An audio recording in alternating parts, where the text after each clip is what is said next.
Grabe, hindi ko matanggal sa sarili ko yung hype and excitement para sa labanan ng Ling at Lancelot. Ang tagal natin di nakita to. Oo, kumbaga, na-throwback ako, Season 7. Ito yung season na kung saan papugian lahat ng mga jungler. And ngayon, King Kong, hawak niya rito yung Lancelot. Siguro, medyo hiram na rin mula sa kanilang mga kapatid mula sa Indonesia dahil nakita rin na si Kyrie nung nakaraan na naka-Lancelot. But this time around, it's the Sigma jungler on this hero. Pero alam mo, for Twisted Minds you couldn't have asked for a better draft for game number 5. Hawak mo yung Iritel versus Granger. Nakaling ka versus this lineup na all-in sa early game. Pero kapag nagpumalya ng early game, wala silang sagot sa Ling. And imagine even the Tigreal na nabanggit nga nila, Chantel, parang yung pag-pull off nito, ang ganda nung pwedeng maging sequence. Oo nga, yun yung nakakatakot dun. Again, isang magagandang implosion.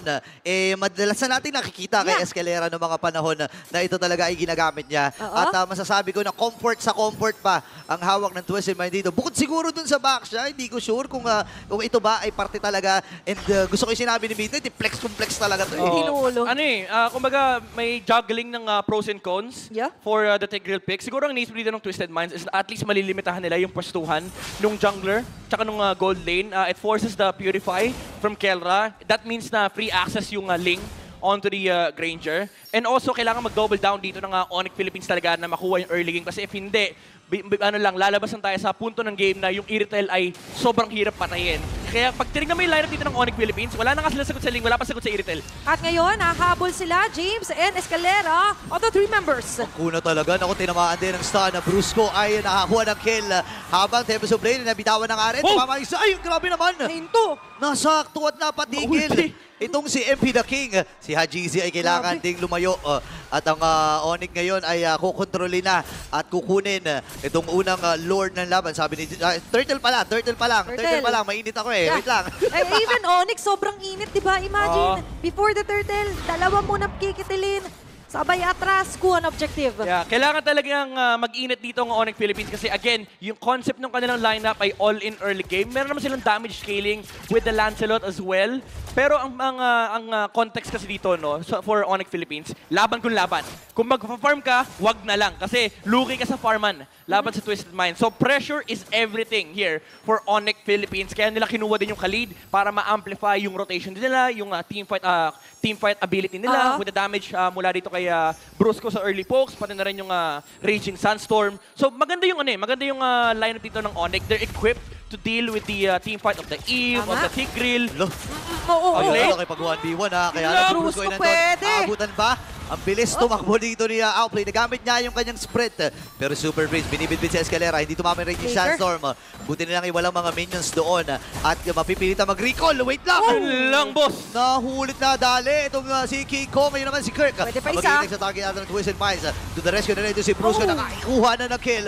Dito si James. A flicker from Brusco. Si Super Prince buhay pa rin. Pero dun sa may bandang itaas, may nagaganap din na aksyon.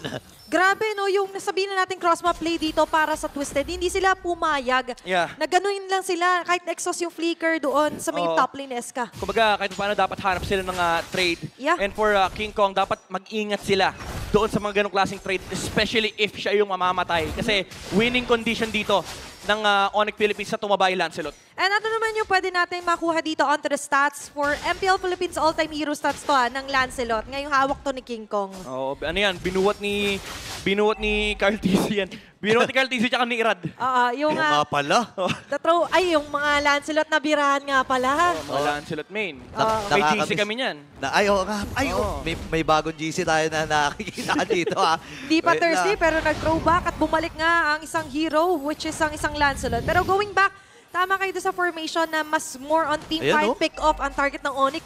At ganun yung ginagawa. So for Twisted, in-adjust sila, gumaganon na rin silang stilo. Tsaka naganda na ito napakaganda simula Pero naipit ata si MP the King na napilitan siya na gamitin yung kanyang Tempest of Blade. Pero ang tanong, makakatakas mo siya! Hindi, sinagot na kagad ng Monster Mage. Lahat ng pwede niyang bagsakan doon sa Tempest of Blade, nilatagan ng ilaw ni Super Prince. Sobrang greedy ng choice ni MP The King na mag-contest pa ng Turtle knowing na Top lane, no? nandoon yung Onyx Philippines. And so far, ganun yung behavior na pinapakita ng Onyx no. Willing silang mag 5-man, 4-man sa objectives na tinitake nila. Yeah. They could have just taken the Granger kill sa may top lane or even if hindi nila mapatay si Killer, at least force the Purify. And ito na nga yung susunod na plano nila kasi walang energy si MP The King, ha? Wait lang, okay, si Kelra ngayon, kailangan matras. Gamit yung kanyang Purify. Pilit na to. Super Prince, naku, medyo pilit nga talaga. Nakakuha si Kirk ng kill. Even yung Revitalize ay nagamit na the Force dito ni James. Ngayon, isasalubungin na siya ng pamilya. Sabi niya, huwag kayong gaganyan-ganyan sa pamilyang to. Abang si King Kong, tumabaho rin sa gitna. The family that sticks together talaga is stronger together ngayon for Onyx Philippines. Tingin down, James. Sobrang laya nila ngayon sa mapa. Yeah, ito yung mga cracks na pwedeng i-capitalize ng Onyx Philippines, yung mga cracks sa laro ng Twisted Minds. With that mistake from MP The King na nagsubok pa siya na kumuntas ng Turtle, very greedy, na slow down yung play sa top lane, nakareact yung Onyx Philippines, and na-depensahan nila si Kelra. And this allows Onyx to have incredible momentum pagdating ng mid-game. Okay. Kalahati buhay ni MP The King dito at Tempest of Blade ay nabitawan! Pero nakakuha na si GC ng kill. MP The King nag-aantay ng pagkakataon kung kailan siya bababa. Si King Kong ay nababawasan din. Pero matibay talaga ang pamilya at masusurvive nila yung ginawang 5v5 team fight dito ng Twisted. Yeah, and even the foundation, no, ang dami nilang na-exhaust na battle spells here for Twisted Minds. At isang initiation talaga yun. Muntik pa maabutan. Ganda parang attempt ni Brusco ginamit kagad yung first kill. Just in case, nandun pa, at least saves up some walking time. Pero nanakawa ng purple buff si Ling. And as we all know, the entire nation knows, kapag walang purple ng Ling, ay wala siyang silbi. So, for MP The King, need niya muna mag-recovery, kailangan niya ng farm. Pero again, it falls to the momentum of Onyx Philippines. Ito yung timing talaga. Ito yung power spike ng lineup nila. Lalo ngayon, kompleto na yung Sky Piercer. So, if you're Twisted Minds, you're looking to find trades right now. Yeah, and even Brusco isn't scared, no? Nakita natin, even with the Raging Sandstorm, Desert Tornado pa nga lang enough na eh, diba?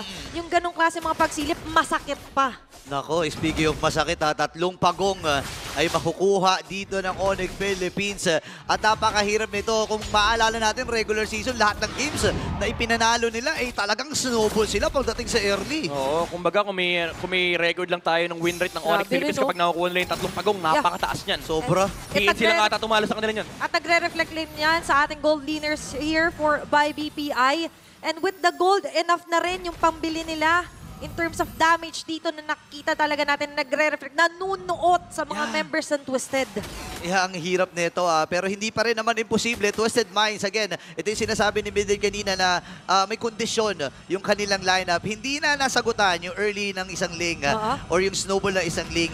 Pero meron pang mid, meron pang late. Yeah. Kaya lang, alam naman natin ang Onyx, hindi nila hinahayaan na kapag nakakuha sila ng early, dapat hindi bibitawan. And even the plan B, para bang kinukontra agad midnight. Yeah, yung fallback plan kasi dito ng Twisted Minds nakadepende sa magiging early game dito ni MP The King. Again, just one small decision mula kay MP The King. Isang mistake lang ay sobrang capitalized dito ng Onyx Philippines. And ngayon si Outplayed, yung late game insurance na meron sila, lalo lang lumalayo. Kumbaga yung bukas nila nagiging 2 days later, magiging 3 days later. Kasi ubos yung farm dito ng Twisted Minds. Si MP The King lang yung pwede lumabas. Etong 6K gold lead na to for Onyx Philippines, baka next team fight na makita natin na lalaban dito yung Onyx, baka 8K, 9K, 10K na yan even. Oh, and it all boils down nga doon sa one small step na ginawang one giant leap naman ng Onyx Philippines.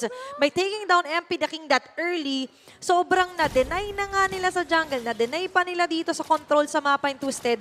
Di lang yun, bantay sarado pa nila yung bawat kanto dito ng mapa. Oh, tsaka kada apak dito ni MP The King dun sa mga bato, may nakasilip na Kirk, may umiikot-ikot na Brusco. So talagang kung ikaw ay Ling, magdadalawang isip kong bumaba Oo, pero ito, katulad nito, gusto man mauna ni Escalera dito sa mga ganyang taguan.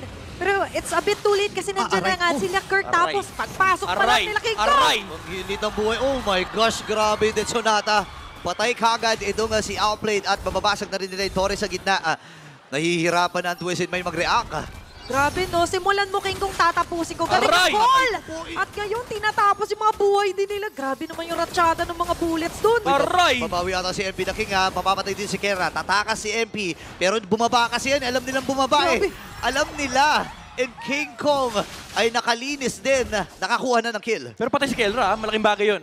For Twisted Minds. It slows down the game of Onyx. Hindi ganun ka-comfortable ang Onyx ngayon na mag-lord, so baka ubusan na lang nila yung resource ng Twisted Minds, which buys a little bit of time para sa Twisted, pero hindi parang ang hirap sabihin na enough to para makarecover yung Twisted Minds kasi ang laki pa rin ng lamang dito ng Onyx. Even yung 1v1 na matchup dito ni Kelra tsaka ni Outlaid, napakalaki ng lamang niya. I think more than 2k gold yung lamang ni Kelra. And actually, kahit pa paano, yun yung sasabi na parang hindi pa satisfied yung Twisted doon sa shutdown onto Kelra alone. They need to do more kasi yung fallback nga ng plan nila is somehow kailangan ng buy time. Pero ngayon, sa oras na ito, Onter Infinix in-game equipment check, grabe yung kahit jungle to jungle na tingnan natin. 4,000 gold yung kalamangan dito ng Twisted Minds. Pinakitaan sila dito ng Sigma pattern after controlling yung jungle dito ng Twisted Minds from the 6-minute mark. 9 minutes, nag-level 15 si King Kong. So nag-checklist tayo sa jungle.